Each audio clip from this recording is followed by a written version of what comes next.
All right, my name is Cap, contenders coach, or I guess not contenders coach anymore, Flash Ops coach for Wisp. And today I'm going to talk about what are turns in Overwatch. This is a term that a lot of coaches throw around. Again, my goal with this is to kind of like clarify a lot of terms that get thrown around a lot that people usually don't have good explanations for, or people just might not know what they're talking about. People take them for granted.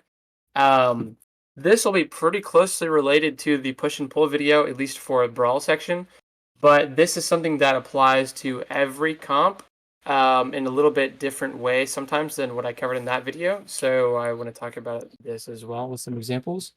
Um, so I'm going to be talking about turns specifically within the context of brawl and dive, because turns are a little bit less obvious in like poke comps, and I don't care about it that much right now.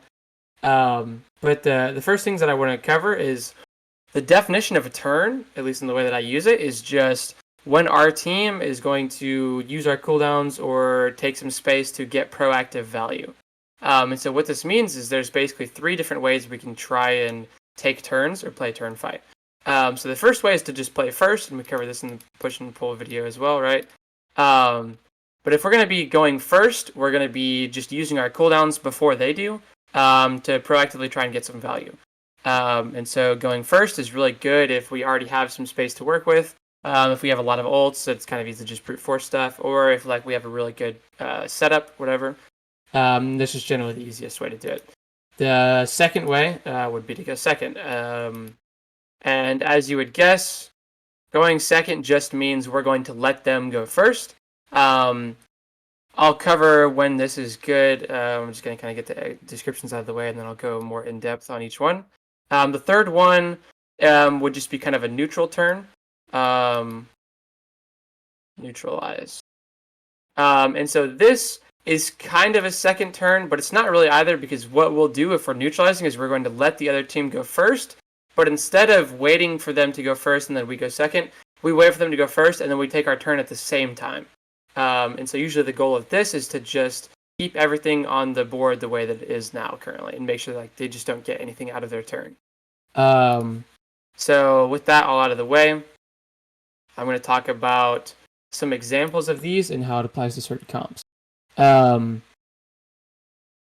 first thing that I'll say is I'm going to lump first and second turns kind of together and separate the neutral turn as kind of its own thing. First and second turns, I'll say, are taking turns one at a time, and then the neutral turn is taking turns at the same time.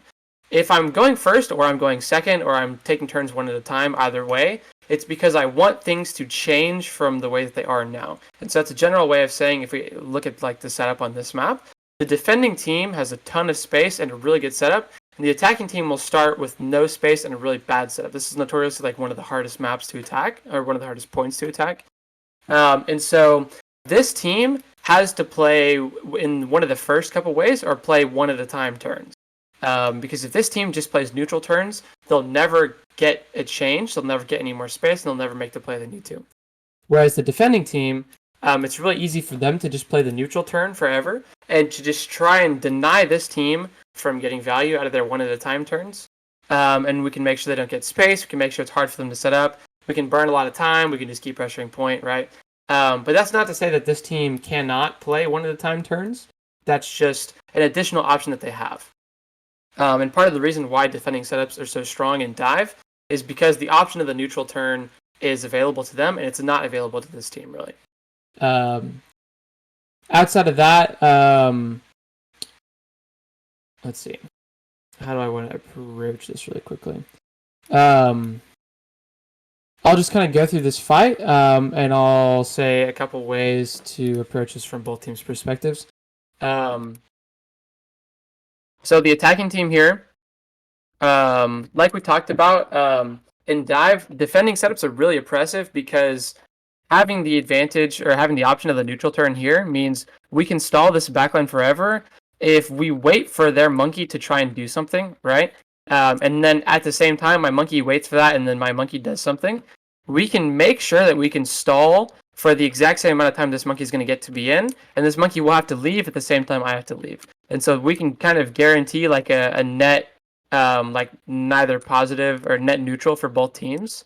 And when I say like taking the turn, within this context, that's just mostly just going to be monkey CDs, DPS cooldowns if we have like a DPS with really powerful cooldowns, and then when my backline and my other DPS are peaking for their value, right? So turn for this team means my monkey's going to jump in and try and take some space, and my backline's going to try and peak, right? Whatever. A turn for this team is the same thing, except my backline might already be peaking, whatever. So this team, and in general, any dive team without space is going to have to play one at a time turns, and is probably going to have to play second. And it's not going to get the advantage of playing first. Because the problem is, if this team gets to play neutral turns forever, then they'll be at a really big advantage. So if I go first, I'm allowing them the option of the neutral turn, which means even if I go first, maybe I can get some value. If this is a good team and I go first, they'll take the neutral turn, and I will never get any value. I'll be stuck forever, right? Which really sucks. Until maybe I get ults, right? But even then, the neutral turn is available in the ult fights as long as if we like go first with an ult, then they neutralize with an ult at the same time.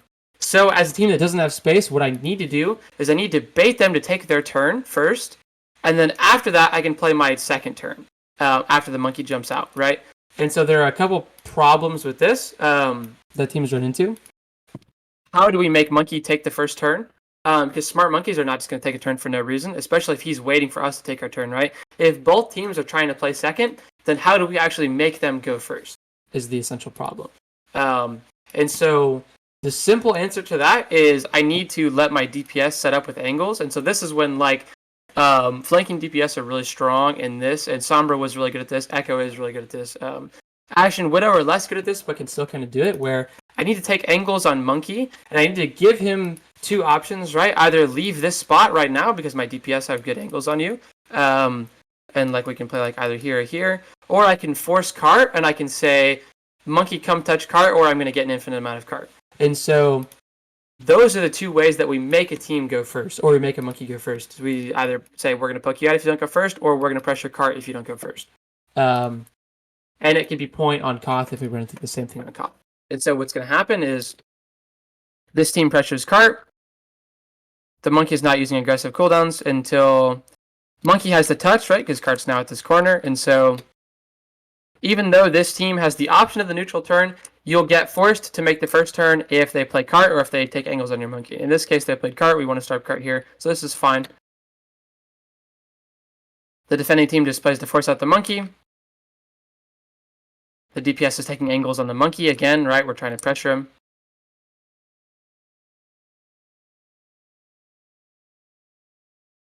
And again, all of this is just based around understanding we can't take our aggro peak with our backline. We can't have our monkey just jump in on the backline if we haven't made them take the turn first.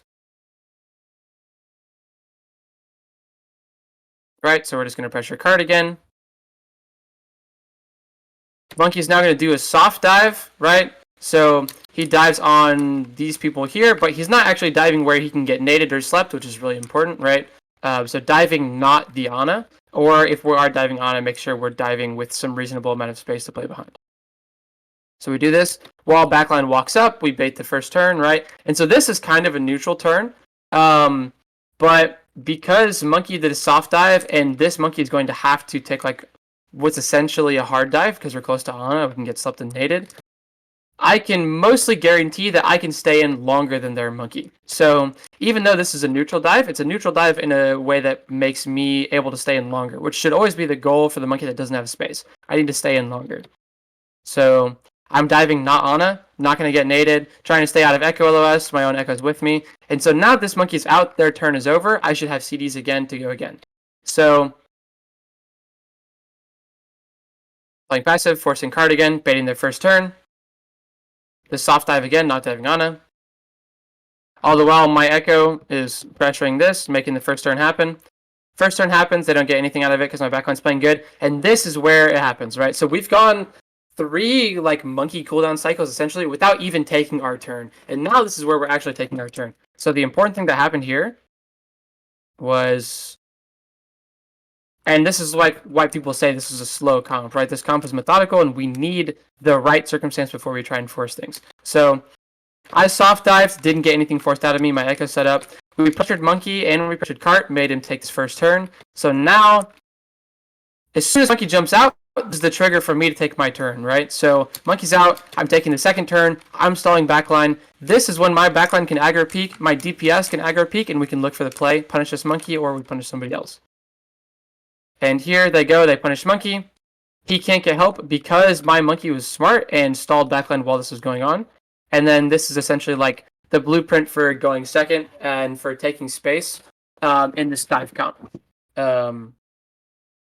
Outside of this, I mean, this kind of applies to most maps. Just make sure, if we're ever playing second because we don't have space, we're really careful about baiting the Monkey in. My Monkey is not getting naded or slept, is super important, and we're making them take the first turn by pressuring Cart or by taking DPS angles on this person.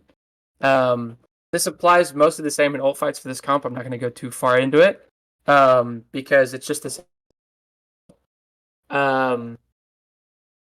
Is there anything else I want to talk about with dive? Not really. Okay. Now, the other thing I'm going to cover is turns in Brawl, but I'm going to talk a little bit more in depth than what I talked about in the push and pull video. In the push and pull video, I talked about going first and going second, which is good. But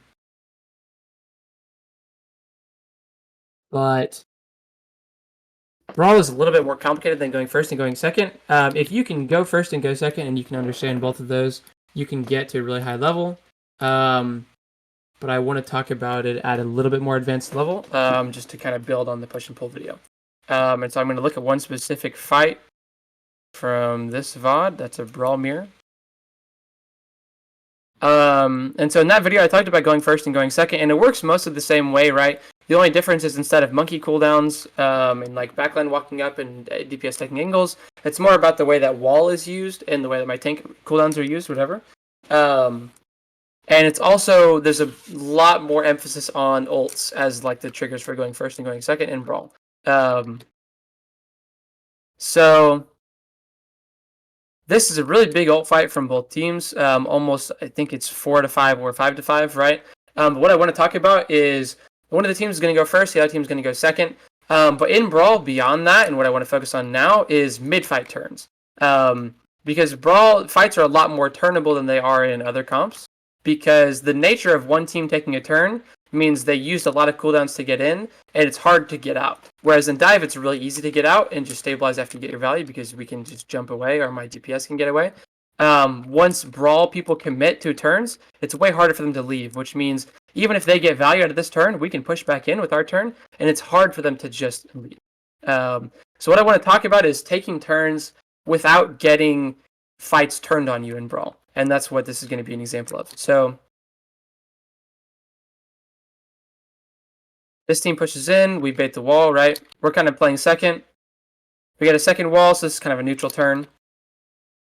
And then they flux. So we're playing second here, we're letting them flux, right? My BAP is a safe position here. My Mei and my Sig are the only ones that are getting baited on this turn, and my Lucio Tojo have an off angle. So he gets caught, we beat this flux, and we turn with Blizz. So we're 2 for 2 right now, so this is like, we're kind of playing second, and we're playing like the neutralized fight. So they fluxed in, we beat it, they blizzed, we blizzed, right? The difference is, after we get value out of these mid-fight ults, right? So we have we're about to freeze people with Blizzard, right? This is where the important part of the fight happens for this team that has an advantage, right? Don't get baited in to pushing advantages too hard, because if we push advantages, early fight advantages really hard, they will push back into us and they'll trade people out. So this is a soft push or a slow push or whatever you want to call it. And this call is something that I have teams do a lot, where if we're this Brawl team, we get our advantage, we'll say push slowly or soft push. And what this means is my Sojourn walks in and saves slide. My Lucio speeds in and saves amp to get out, right? My Mei is saving cooldowns, my Sig is saving cooldowns, whatever. And the important part is we can take angles and we can get value on this while being ready to bait this turn back from them and to leave. And my BAP is holding a large amount of distance is the important part, right? The people who can get traded are not going to get traded when this happens, and so we're baiting this mid-fight turn out of them. So we're taking angles on this still, but they beat to try and turn this fight and to try and live. They push back in. My Sojourn slides out. My BAP is not in range to get traded, and these people still have cooldowns and still have distance, right? So this is where like you can gain ult economy in these brawl fights. We traded a beat for what is essentially nothing, because we baited this mid-fight turn, and we can do the same thing with Blizz. We can do the same thing with Flux, right?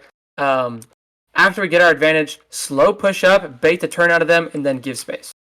And that's what like playing second means in Brawl a lot of the time, at least in mid-fights.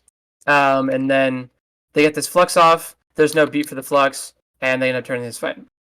But that's a long way of saying like in Brawl, these turns will go on for a lot longer cycles than they will in Dive. And be aware that just playing the first and second turns right is not enough at a high level, right? Because team turns are going to, like the third and fourth turn, are going to start being really important at a high level.